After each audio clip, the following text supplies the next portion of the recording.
విదేశీ ప్రయాణం మరింత సులువు, స్మార్ట్ ఫోన్లు ల్యాప్టాప్లకు తగ్గింపు, షూటింగ్ కెమెరాలు అయితే ప్రియమని కూడా ప్రచురించారు.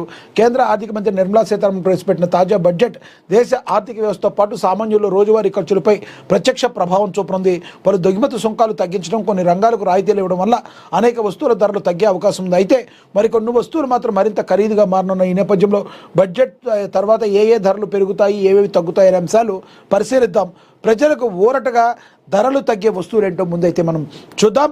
విదేశీ ప్రయాణం మరింత సులువు. విదేశీ టూరిజం ప్యాకేజీలపై ఇప్పటి వరకు విధిస్తున్న ట్యాక్స్ కలెక్ట్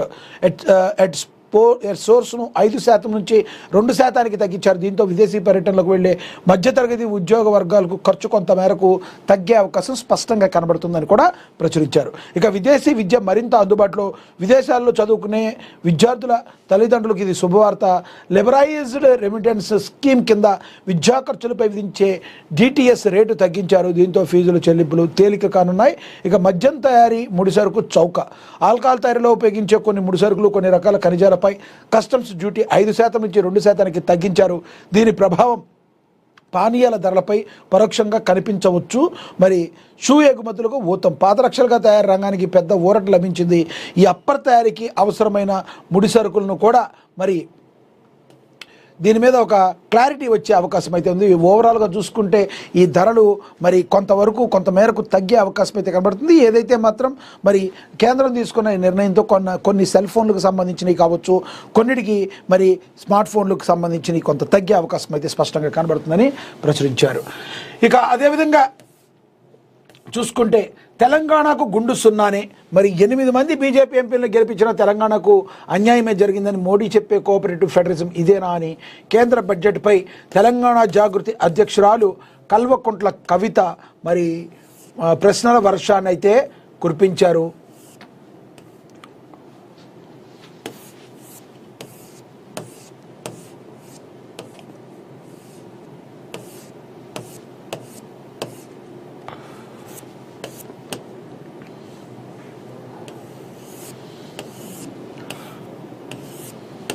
ఒకసారి చూద్దాం. తెలంగాణకు గుండు సున్నానే అని మరి ఓవరాల్గా చూసుకుంటే బడ్జెట్ దెబ్బతో మరి బడ్జెట్ తర్వాత చౌకగా లభించే వస్తువులు అయితే విమాన భాగాలు, మైక్రో ఓవెన్లు, ఈవీ బ్యాటరీలు, solar panels, diabetic and cancer మందులు, భారతదేశంలో తయారయ్యే స్మార్ట్ ఫోన్లు, ట్యాబ్లెట్లు, ఈ ఖరీదుగా మారే వస్తువులను కూడా మరి చూపించారు. మరి లగ్జరీ గడియారాలు, దిగుమతి చేసుకున్న మద్యం, సిగరెట్లు, బీడీలు, పాన్ మసాలా, గుట్కా, కొన్ని ఎరువులు, దిగుమతి చేసుకుంటున్న టీవీ పరికరాలు, కెమెరాలు, సినిమా షూటింగ్ కోసం ఉపయోగించే ఇతర పరికరాలు అయితే ఖరీదుగా మారేటట్టుగా అయితే కనబడుతున్నాయని కూడా ప్రచురించారు. ఇక అదేవిధంగా బడ్జెట్లో రూపాయి రాబడి, అదేవిధంగా మరి రూపాయి పోయేది ఇలా అని చెప్పి దాని మీద కూడా కొంచెం ప్రచురించడం అయితే జరిగింది. ఇక హ్యాట్రిక్ క్రాష్ గురించి చూద్దాం. బంగారం వెండి మళ్ళీ ఢమాలైంది. దేశంలో బంగారం ధరలు మరోసారి భారీగా పడిపోయాయి. వరుసగా 3వ రోజు అమాంతం దిగివచ్చాయి. శనివారంతో పోలిస్తే ఆదివారం బంగారం ధరలు భారీగా తగ్గుదలను నమోదు చేసుకున్నాయి. ఇక వెండి ధరలు బాగా పతనమయ్యాయి. ఆదివారం మార్కెట్ ప్రారంభం నాటికి గోల్డ్ రేటు 10 గ్రాములపై 6% తగ్గి 1,43,205కి చేరుకుంది. ఇది కేజీ వెండి ధరలు ఎంసీకేఎస్లో 2.65 లక్షల వద్ద ప్రారంభమయ్యాయి. యుఎస్ డాలర్ బలపడటంతో ప్రపంచవ్యాప్తంగా అమ్మకాలు మొదలయ్యాయి. దీంతో పెట్టుబడిదారుల లాభాలను నమోదు చేసుకోవడంతో ఎన్సీఎక్స్లో బంగారం, సిల్వర్ ధరలు కుప్పకూలుతున్నాయని కూడా ప్రచురించడం అయితే జరిగింది. ఇక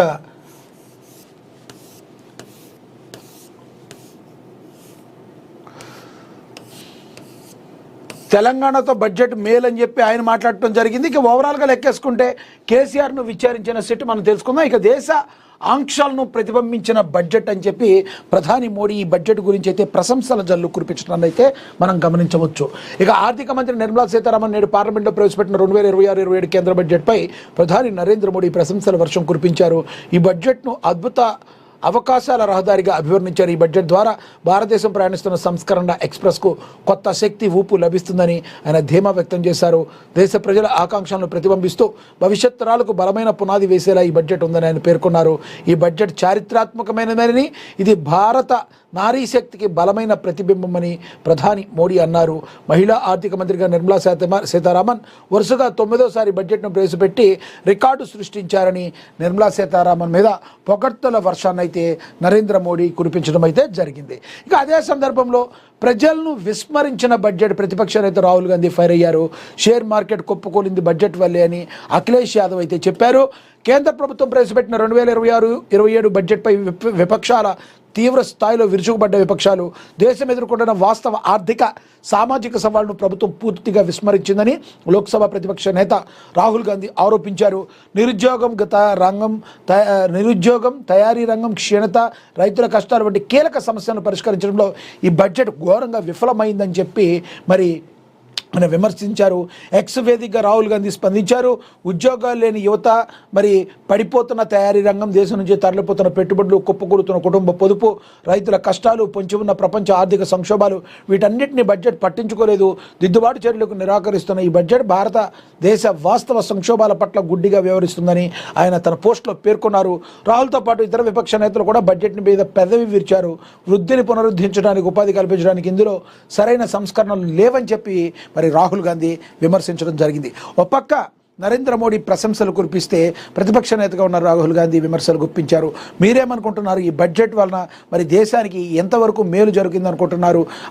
మరి నరేంద్ర మోడీ చెప్పిన విధంగా మరి అద్భుతంగా ఉందంటారా బడ్జెట్, లేదంటే రాహుల్ గాంధీ చెప్పిన విధంగా మరి బడ్జెట్ మరి ఎటువంటి ఉపయోగకరంగా లేని విధంగా ఉందో మీరు కమెంట్ బాక్స్ రూపంలో కమెంట్ అయితే చేయండి. ఇక స్టాక్ మార్కెట్ పతనానికి బడ్జెటే కారణమన్నారు నవాజ్వాదీ పార్టీ అధినేత అఖిలేష్ యాదవ్. మరో అడుగు ముందుకేసి స్టాక్ మార్కెట్ పతనానికి బడ్జెటే కారణమని ఆరోపించారు. బీజేపీ బడ్జెట్ ఫలితం ఇదిగో షేర్ మార్కెట్ భారీగా కుప్పకూలింది, అది మార్కెట్తో తెరుస్తారా లేదా అన్నది ప్రశ్న కాదు, ఇది ఇంకా ఎంత పడిపోతుంది అనేది అసలు ప్రశ్న అని అది మేము ముందే చెప్పామని ఆయన అన్నారు. ఈ బడ్జెట్ కేవలం 5% మంది ప్రజల కోసమేనని, కమిషన్లు దక్కించుకోవడానికి బీజేపీ సొంత వ్యక్తులకు మరి ప్రయోజనం చేకూర్చడానికి దీన్ని రూపొందించారని ఆయన తీవ్రంగా ఆరోపణలు చేశారు అఖిలేష్ యాదవ్. ఇది బీజేపీకి తరహా అవినీతికి కంటికి కనిపించని లెక్కల చిట్టా అని అఖిలేష్ యాదవ్ అభివర్ణించారని కూడా ప్రచురించారు. మార్చి 31 వరకు సవరించిన ఐటీఆర్ దాఖల అనుమతి అని కూడా ప్రచురించారు. ఇక కేంద్ర బడ్జెట్ సామాన్యుడికి ఊరటనిచ్చే ఉందని కిమ్స్ సిఎండి డాక్టర్ బొల్నేని భాస్కర్ రావు అయితే చెప్పినట్టుగా కూడా ప్రచురించారు. ఇక మనకి తెలుసు